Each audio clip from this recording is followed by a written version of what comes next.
Men Koreyaga qaytdim va bu degani, конечно же, bozorlik rubrikasi ham qaytdi degani.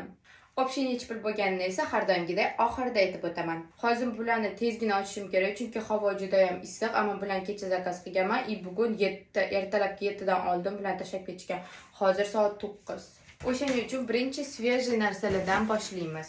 Birinchi bo'lib mana shunaqa kartoshka zakaz qildim. Qizil piyoz.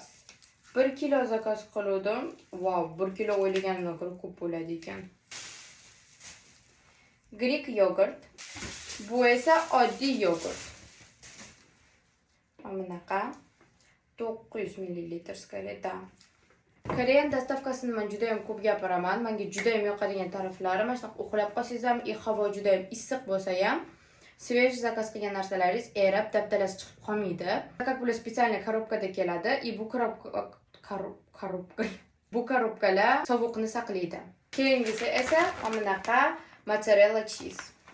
Bilganlar biladi, men mozzarella cheese'ni juda ham yaxshi ko'raman. Har safar pashti bozorligimda mozzarella bo'lishi kerak. O'shaning uchun ham men grammlab emas, sразу kilolab olaman. Bunisi bo'ldi. Lekin menda yana bittasi bor. Bunaqa chicken breast, tovuq go'shti, короче. Shrimp.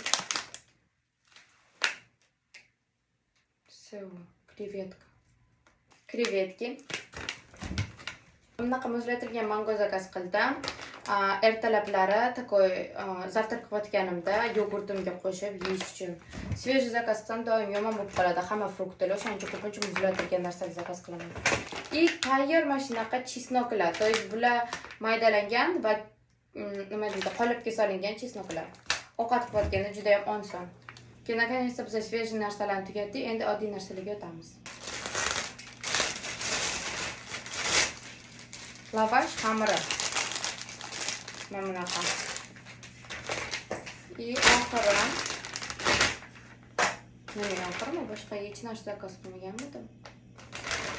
Tekshirib ko'rishim kerak. Shunaqa tayyor no'xat.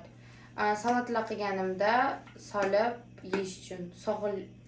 Juda ham sog'likka yaxshi-ku no'xat birochi. Aqlim ham olgan narsalarim shu, narxi esa mana bu yerda qoldiraman. Nima deb o'ylaysizlar? Olgan narsalarim o'zining narxiga arziydimi yoki yo'q? Kommentariyada yozib qoldiringlar. Ko'rganingiz uchun rahmat.